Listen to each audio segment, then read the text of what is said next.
Hello, everybody out there, and welcome to the celebration of 20 years of delivering water for the environment in the Carran Carran, Thomson River, a beautiful West Gippsland waterway. I'm Sally O'Neill, and I'm from the communications team at West Gippsland CMA, and I'd like to start by respectfully acknowledging the traditional owners of the Carran Carran, the Gunai Kurnai, and pay my deep respects to their rich culture and spiritual connection to country, and elders past, present and emerging. And I also extend this to traditional owners of the country where you're meeting from today, and all Aboriginal and Torres Strait Islander community members that are online with us today. Always was, always will be Aboriginal land. We're one of 10 CMAs across the state, and we're responsible for over 40,000 kilometres of designated waterways, basically from near Phillip Island in the west to Stratford in the east and up to Baw Baw. And all of these waterways flow into the Victorian coast, discharging through the Gippsland lakes or directly into Bass Strait and the Southern Ocean. So before I introduce the speakers, just a little housekeeping for today. Sorry, but you're all on mute and will remain so for the whole show. Sorry about that. And also please note that this session is being recorded. We welcome questions and we'll come to them at the end. So please ask them using the Q&A function, which is at the top of the screen. So I'd like to now introduce our speakers, Dr. Stephanie Suter, our Environmental Waterway Officer, and he'll be followed by David Stork, or Storky as we like to call him, our Waterways Project Officer. Over to you, Steph. Thanks, Sally, and hi everyone. Yes, I'm Stephanie Suter. I'm the Environmental Water Officer at West Gippsland CMA, and I'm responsible for environmental water in the Thomson and McAllister rivers. I've been in this role for about just over 7 years now, and things like 20-year anniversary still get me pretty excited about how far recognising the importance of the environment and its needs has come over, say, 20 plus years in our organisation and across the state. I've been a lover of rivers and wetlands since I was a little kid. My dad introduced me to them through his work, and it's something that I'm very passionate about. And hopefully by the end of this, you'll start to be passionate about it too, if you're not already. So why are we here for the 20-year anniversary? So of the Thomson River Environmental Entitlement. And why is that exciting? Why is it exciting to someone like me, you might ask? And I guess I'll have to give you a little bit of setting the scene for those of you who aren't sort of in this space already or aren't even aware of the term water for the environment or environmental water. So let's kick it off. So across West Gippsland, there are currently 3 river environmental entitlements. And if I get my little pointer to work, we have an entitlement on the Latrobe River. We have an entitlement on the Thomson River, the McAllister River. The Thomson River also has the Hayfield wetlands that gets deliveries, and the lower Latrobe wetlands of Sale Common, Hart Morass and Dowd Morass also have an entitlement with them as well. So these are areas in our region that receive environmental water. And individually, these systems are all important, but also as a collective, they're really important. So this map really illustrates that our systems are connected. So they're connected to each other. The Thomson and McAllister join together. The Thomson then joins with the Latrobe into the lower Latrobe wetlands and into Lake Wellington. And that's really significant for our region, particularly with the condition of the water flowing into areas like the lower Latrobe wetlands or Lake Wellington. The condition of the catchment is really reflected in the condition of those downstream areas. We're not just looking at individual pieces, it's the country and the land and the water are connected. So what is water for the environment? It seems like a very vague term if you're very new to it. In, I guess, the legalese, the legal speak, it's a legal right to a share of water at a specific location, like Thomson Dam, for example, and it's subject to rules and conditions about how much water is available and when it's available. In, I guess, more human speak, it's a portion of water that's stored in a dam and released into the river at certain times to benefit the environment.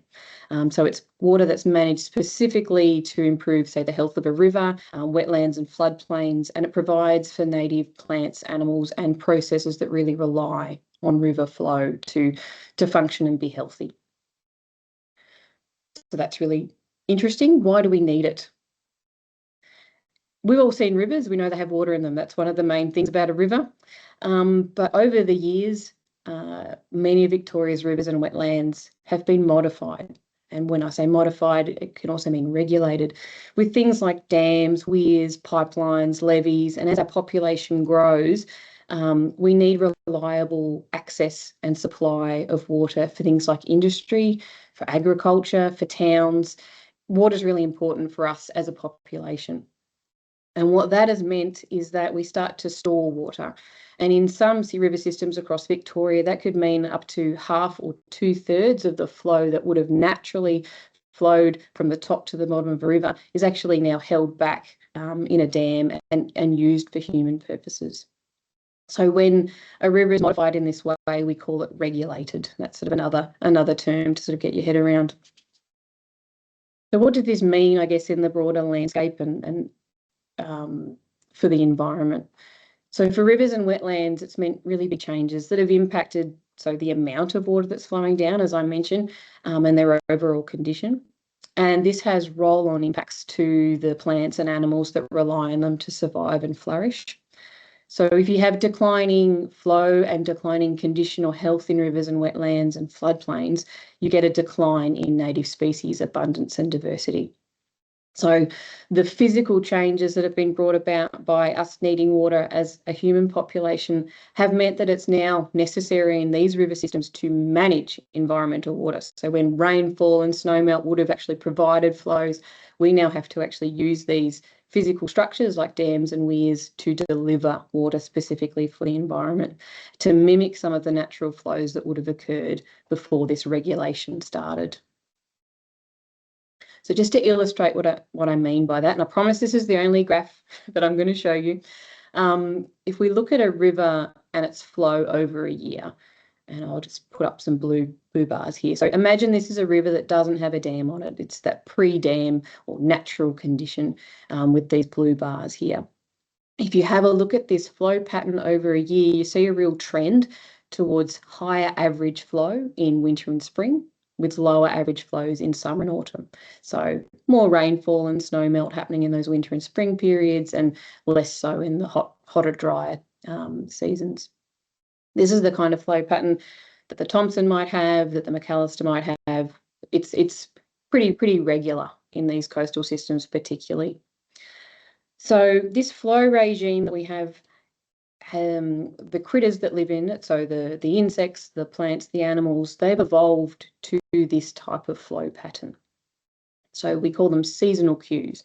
So whether it's a combination of the flow of the water, how much is in the river, the temperature, the length of day, all of those things are called cues or triggers that really get plants or animals going, oh, it's time for this part of my life cycle. So they're really critical for populations to reproduce, to survive, to thrive.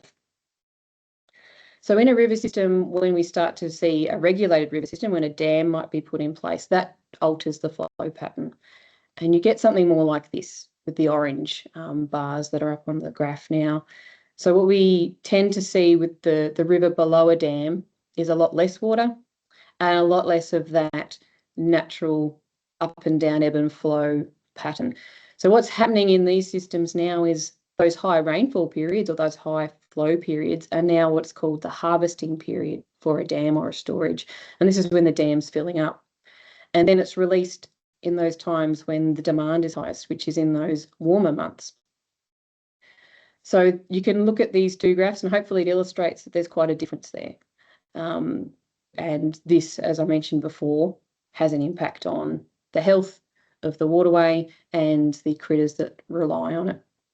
So this is a modified situation, and that's the environment, in inverted commas, that we're working with in managing water for the environment.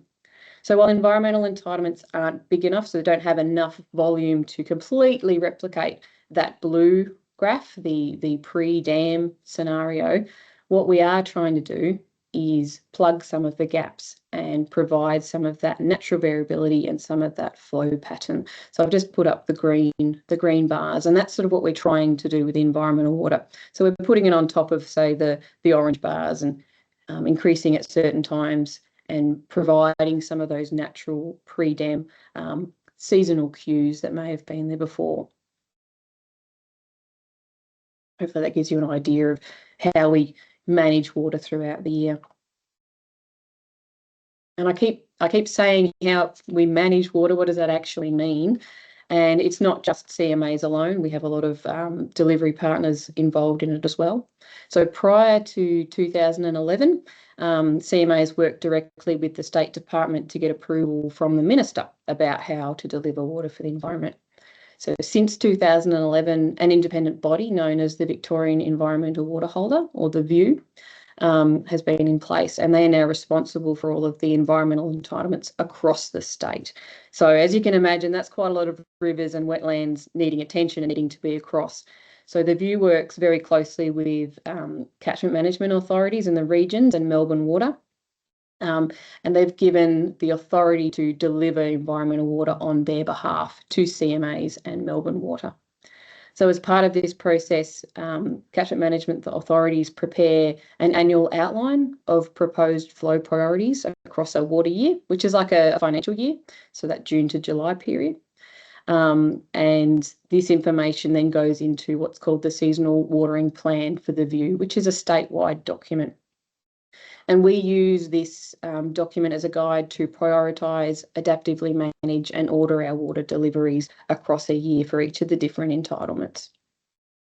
So across West Gippsland, we have several delivery partners, and as I said, we don't do it alone. And it's critical that these relationships keep going into the future. So we have Melbourne Water, who are the storage operators of Thomson Dam, Southern Rural Water, who are the rural water corporation here locally, and they manage water, say, going through Kowawea. Gippsland Water, who are critical in terms of delivering water to Hayfield wetlands, and of course the government and the VEW.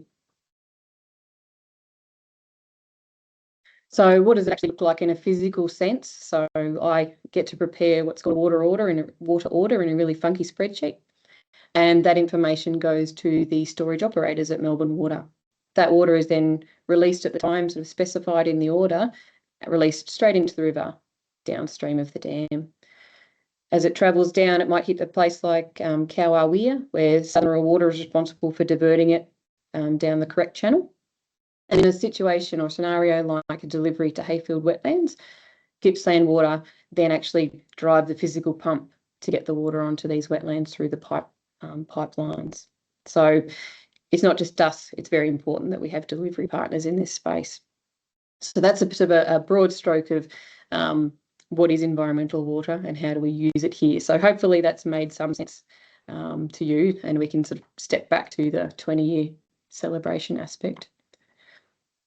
So aside from being a really beautiful place to take photos like this, what's so special about the Thomson River? So aside from being regulated, why does it need water for the environment?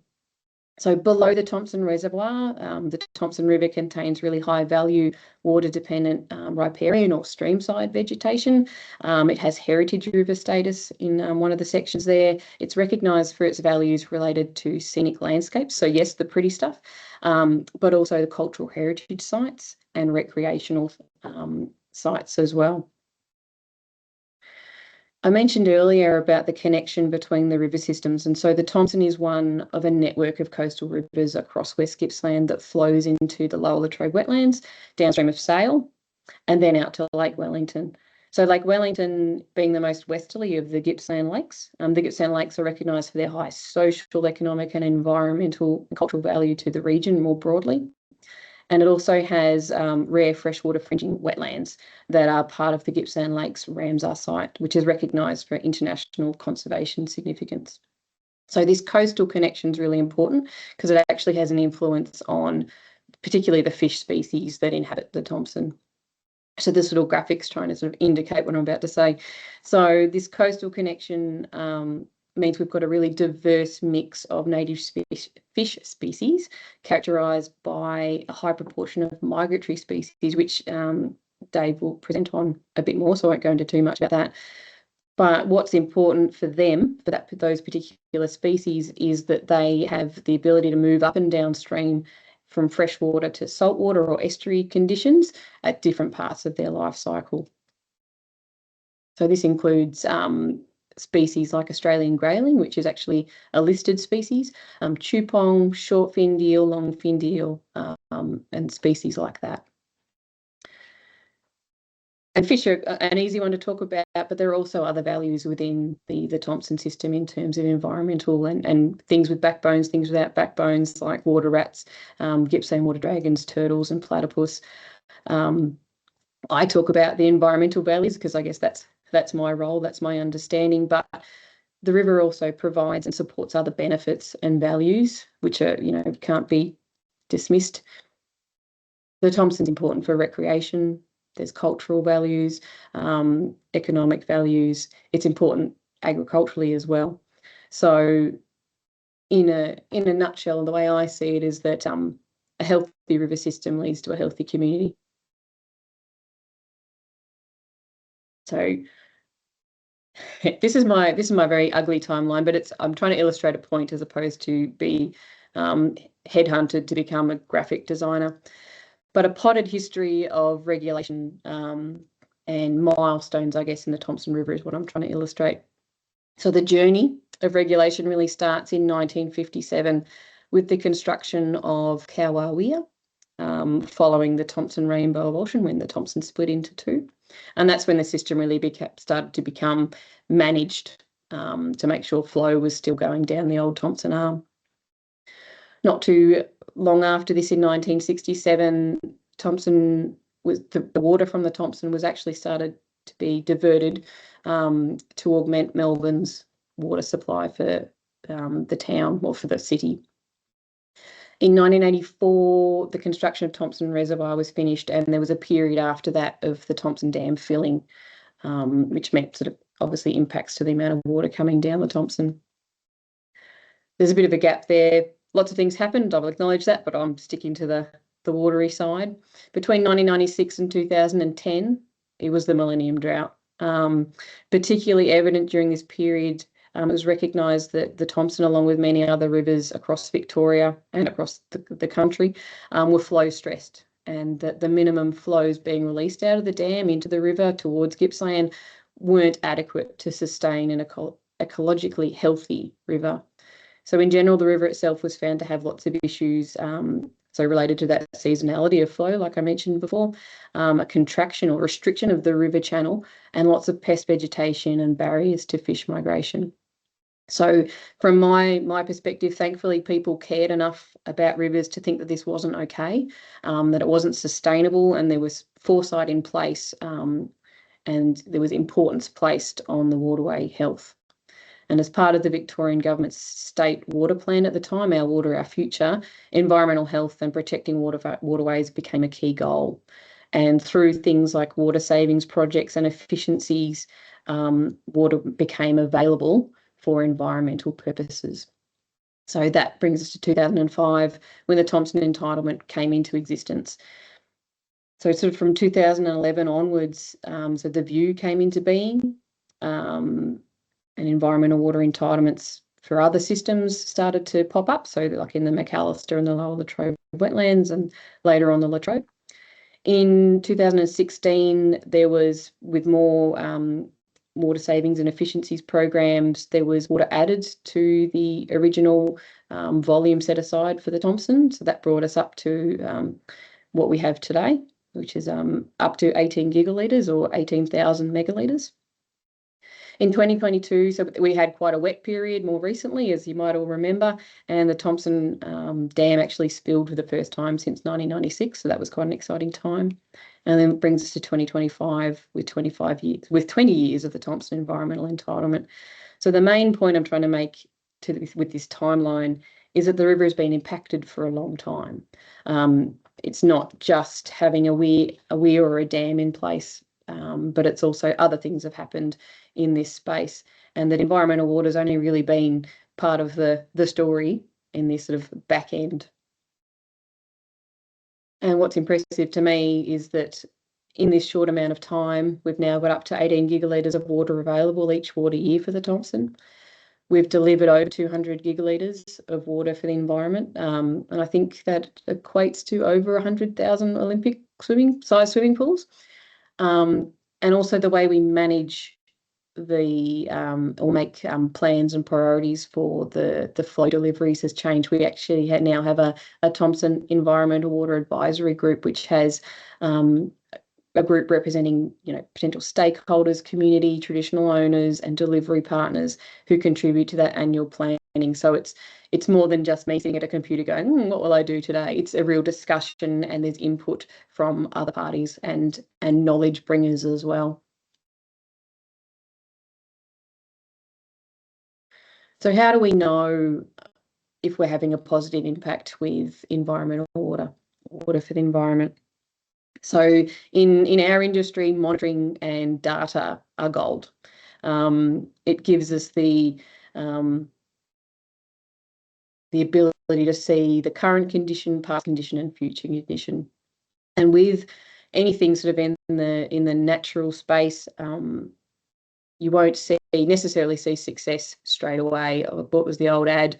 It won't happen overnight, but it will happen. So it can be quite a slow burn when it comes to environmental improvements. So when we look at the different monitoring and research programs, we really get an understanding of the condition and also responses to different flow deliveries. And we use that information to potentially refine or change how we do specific things. So, for example, fish are a really good one. So we provide a lot of flows that benefit, protect or support fish species, and they've always been a really high priority in the Thomson River with environmental flow deliveries, especially in autumn and spring. So within those flow queues would have been for them. And these are around spawning and recruitment of migratory species. So this timing information has come from the both locally done in the Thomson surveys and targeted research, but also targeted research in other coastal river systems. So we've helped, over time, we've refined when we deliver water and how much water is delivered at those particular times to get the responses that we'd like to get with the water that we've got. So we're trying to achieve the best outcome with the best available information. So programs like the Victorian Environmental Flows Monitoring and Assessment Program, VEFMAP, has given us a long-term data set of the Thomson fish population. It began in 2005, and later on this has been complemented by the Native Fish Report Card program and also eDNA monitoring that we've carried out as a CMA ourselves and other data. And this not only goes into, I guess, long-term what we're hoping to achieve, but also in that annual planning cycle. So I mentioned about targeted research being used to refine things. We have information at different scales, and so we actually now understand really well with species like Australian grayling when those life cycle points are and how critical flow is in making those migrations happen, whether it's upstream or downstream.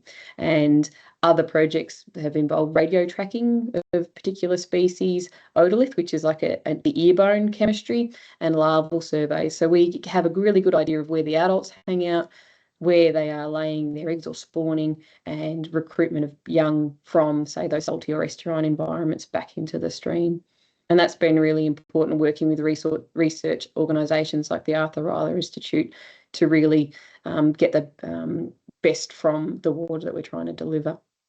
We also use other surveying techniques in wetlands and rivers, so and inputs of information as well. So more recently, the Great Australian Platypus Search with a citizen science eDNA survey, and so we use information like that as an input. So as I mentioned, the fish and vertebrate type surveys. At our wetland sites, bird monitoring is really important. So at Hayfield, there are bird life volunteers who actually go out and regularly survey. And we also do some frog recordings out on site.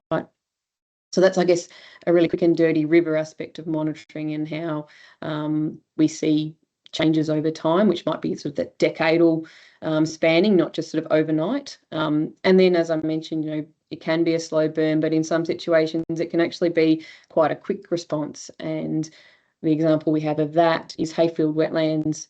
So Hayfield Wetlands became a site that was regularly watered from 2019. So the picture on the left is after the first watering, and the picture on the right is after watering in 2023.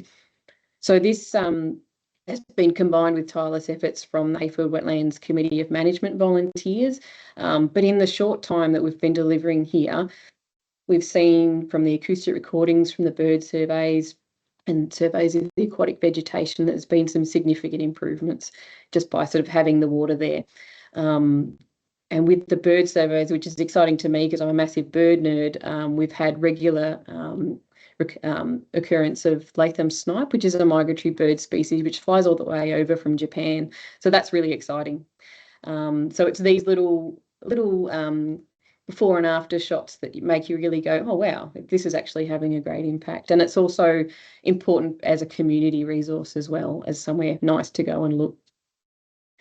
So I won't waffle on too much more, but water for the environment is one part of the story when you're talking about health of waterways and improvement to health of waterways in places like the Thomson River. Look, there's still more that we need to understand about the drivers of river health. There's still more we need to do as a collective about how we can work together to make more and more improvements. But ultimately, we're on the right track to recognising how precious resources rivers are. So I guess to step into another part of the toolkit for improving waterway health, I'll pass on to David Stork, who's going to talk more about that other aspect of improvement to waterway health, which is the critters that live in it, in particular fish species. So Storky, if you're ready to hand over, I will handball to you. So thanks everyone for listening. Thanks, Steph. Yeah, and Steph's covered off on a great deal of stuff in regards to fish. Obviously, the delivery of water primarily benefits fish in many ways. And in the Thomson River, we've got about 12 species of native fish. And we can categorise those into two different types. There's those that sort of stay within a specific area. They don't undertake large-scale migration as part of their life cycle, but they do need to move around the river to look for food or for new habitat, things like that. And so we've got the river blackfish, we've got Australian smelt, flathead gudgeons, broadfin galaxids, and pygmy perch.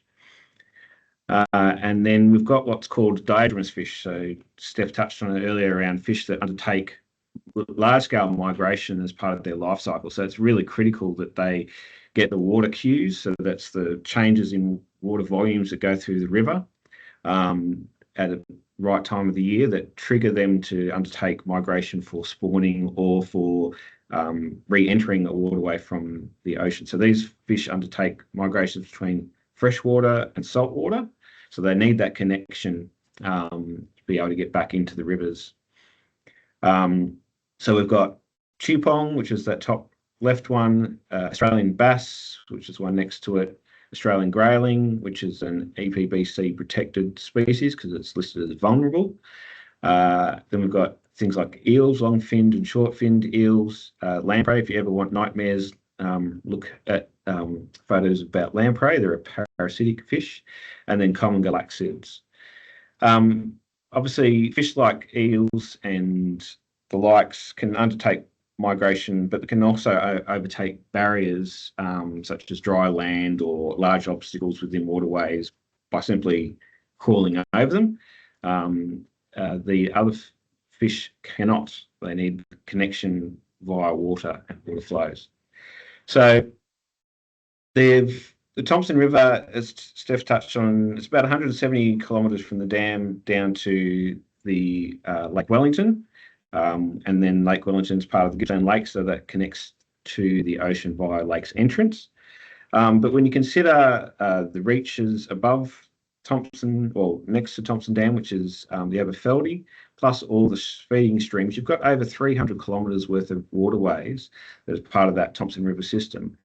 And when you consider the fact that 300 kilometres is about the same distance to take to drive from Melbourne to Lake's entrance, and you think about how much time you spend on the road, how much road you drive along, and you think about the size of fish, how much available habitat is within that waterway, it's pretty phenomenal. So it's really important that we are able to provide that they have access to that, because by reducing the amount of water that they have access to, the amount of waterway they have access to, you significantly impact on the amount of fish that can survive within that system. So in the Thomson, we actually have a couple of barriers, or have had a couple of barriers, which have prevented them from accessing the upper reaches of the waterway, which has meant that they've been limited to the floodplain areas and down. That floodplain area has got some good habitat, some good quality water and river flows due to the environmental water deliveries that we get, and also because of the natural rainfall that happens, which feeds the Aberfeldy River. So that provides some of those natural events as well. But there are parts which are not so great. And so part of the work which we do as a catchment management authority is improving the habitat of the waterway, the quality of the waterway, which is not just the water that's in the channel, but also the riparian area that surrounds the river. And that's critical in terms of providing good habitat for fish and other species. So here we've got a good aerial photo of the Thomson River. The top section there is that photo that you just saw, which is really heavily infested with willows. And willows are great at holding the riverbanks together, but after a while they start to fall in, and then they grow in the channel and they choke the channel. Sediments build up in it, causes all sorts of issues. And not to mention the fact that they are deciduous and they drop a whole lot of leaves over autumn, which is not ideal for water quality perspectives. So here's a good example of the types of work which we do to improve the condition of the waterway, additional to environmental water, which is removing the willows. So we've got these willows upstream. This middle section here is an area that we've taken those willows out of. We've fenced them to keep vegetation stock out of the water. And then we've also revegetated with native indigenous trees.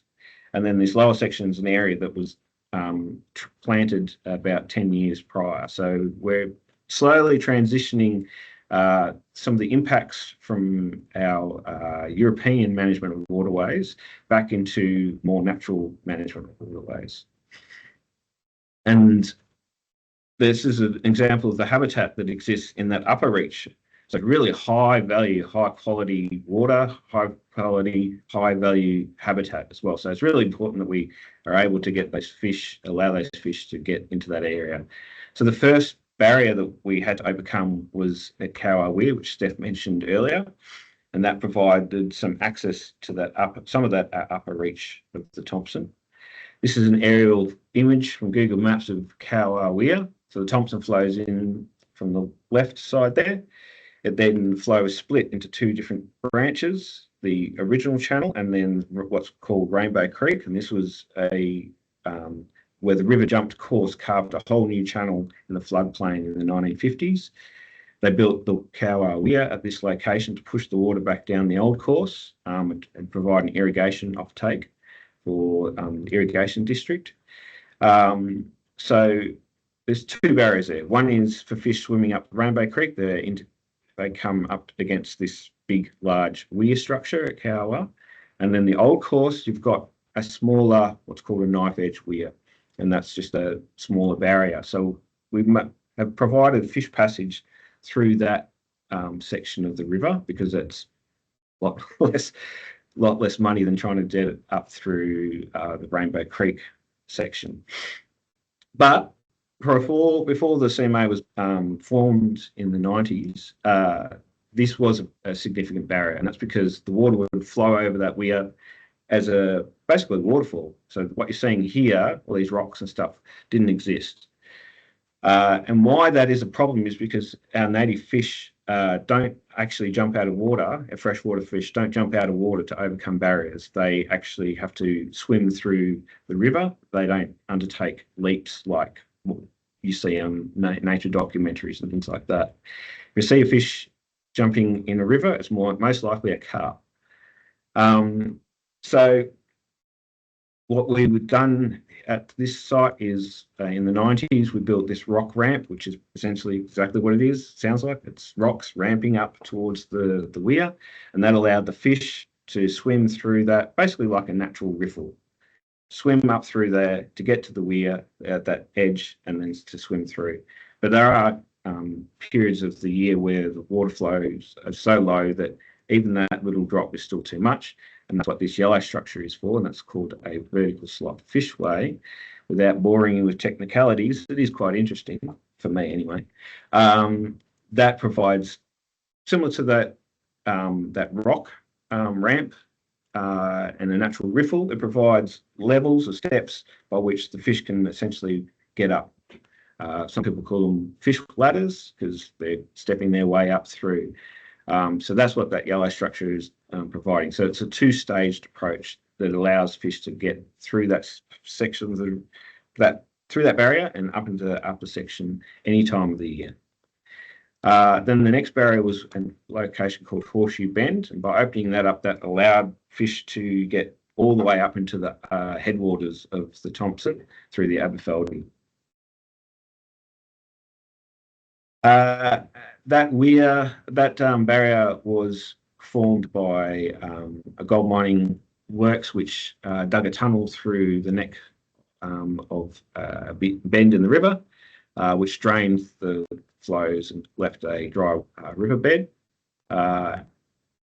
And then the actual fishway, or the actual tunnel itself, was a barrier. Fish couldn't swim through the tunnel because of, again, there was some large drop-offs and the velocities of the flows coming out of the tunnel were too great for the fish to even get into it.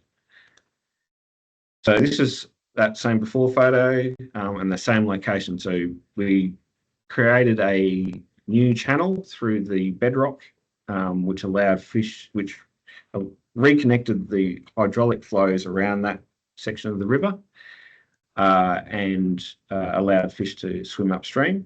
It's a bit more complicated than just digging a trench. You've got to provide the right kinds of flow dynamics and velocities for fish to move through. So it's kind of this stepped approach where you've got all these benches, which under different flow, as the river goes up and down, provides some shallow water, which is slower flowing. It allows the fish to swim upstream and not get washed downstream. And this is just that aerial photo again showing the before and after. So we've now got the flows going through the old course and continuing on, and we've still got the flows coming through the tunnel because that's got heritage values.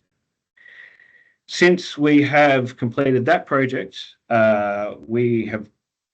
there's Steph touched on, there's fish monitoring, which we do, or Arthur Riley Institute have done for a very long period of time.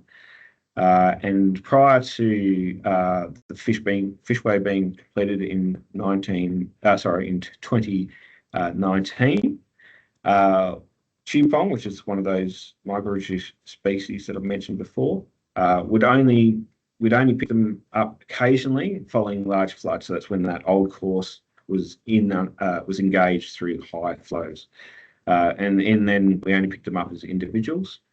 Since then, every year we've been able to pick up good numbers upstream. So that's a good demonstration that the fishways are working and they're doing what we wanted them to do. So the question, that's a bit of a potted history of the last 20 years, but I guess the other thing is what's the next 20 years going to look like? And I guess in some ways more of the same, but better. We're still undertaking improvements and works and all that sort of stuff to try and improve native fish species and other species across the system. It's still going to be a significant supply for Melbourne and irrigation districts, and that's really important. We're going to improve the connectivity, not just so there's that connection between the Gippsland lakes and the headwaters, and that's water, but also the vegetation along the side of the waterways. And also our connection as humans to the waterway as well, through the many different ways that we can engage. And the term healthy river means a healthy community, and that it is true. Like if you've got a good healthy waterway, then people are more likely to want to participate and engage with it.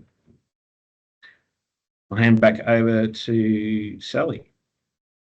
Thanks, Steph. Thanks, Storky. That was amazing and lots of passion. And we're definitely sitting there looking at all the gold, especially from a communications perspective, and the beautiful imagery as well. And I just want to note that Storky is a pretty gun photographer, and some of those photos were from Storky himself. So they're amazing.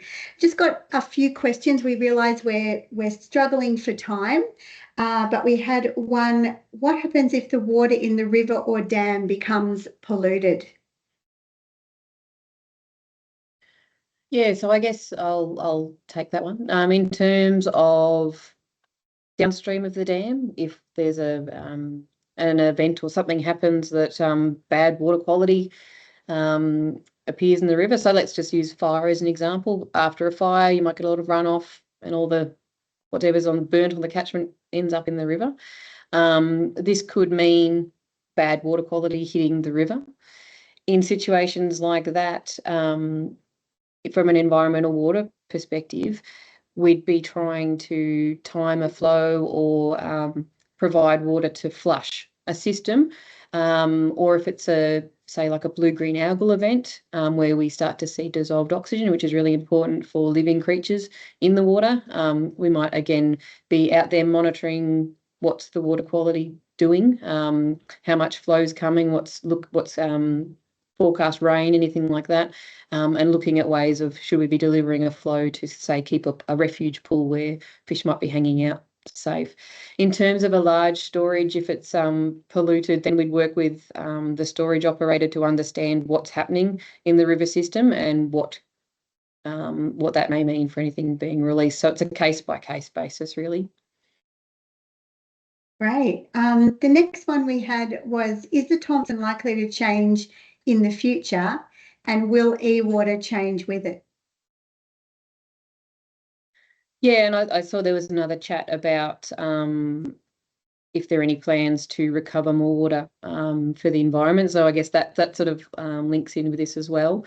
The government is keen to look for other opportunities to add to that bucket of water for the Thomson through other projects and efficiencies, and potentially not completely extracting from the river all of the time. So there's that potential change. It could be that there's a little bit more water available, and then that's going to be counterbalanced with potentially changes in the climate in the long term. And so what it'll mean is we have to continue getting the best available knowledge and science, understanding the condition, understanding what future stress might be. So that's from an e-water perspective.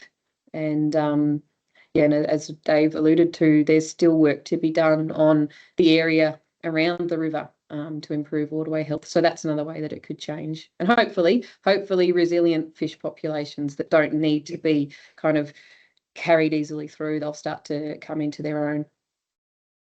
This is a question for both of you. And just to remind you, if you have got a question, if you don't mind popping it in that Q&A section at the top.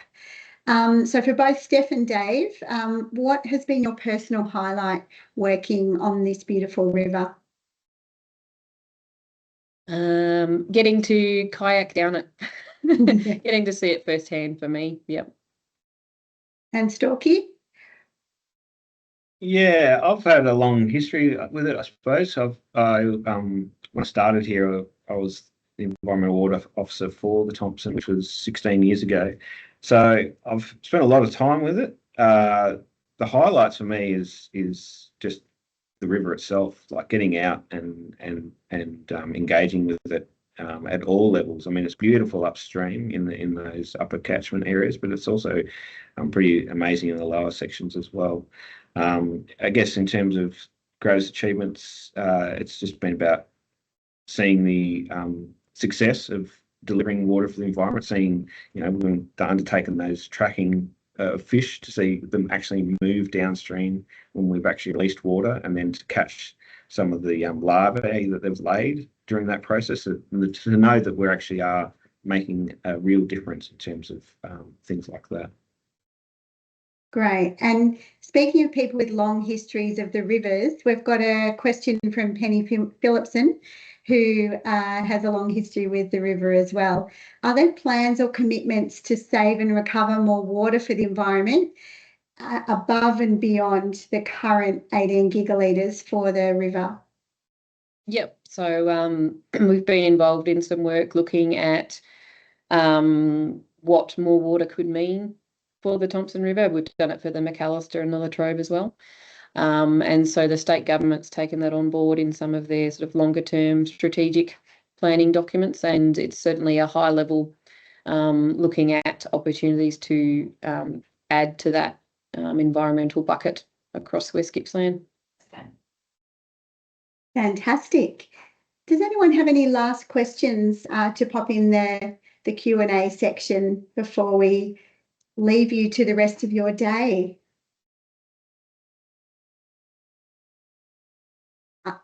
So I think we're good. I'd like to thank everyone for coming along today and sharing our love and our interest of catchments. And this story is obviously a story that's replicated in other areas and other CMAs of delivering water for the environment. I'd like to thank Steph. I'd like to thank Storky. And this recording is going to be available on our website, so WGCMA. If you just search that, you'll find us. And also keep an eye on our socials. And if you want to keep up to date with our flows and just all the information from the CMA, you might have been asked to sign up to our newsletter when you signed into this webinar. That's great. If not, you can always sign up on our website. If you've got any direct questions, you're welcome to email us at eflows@wgcma.vic.gov.au, and have a fantastic day in the catchment. Thanks for coming.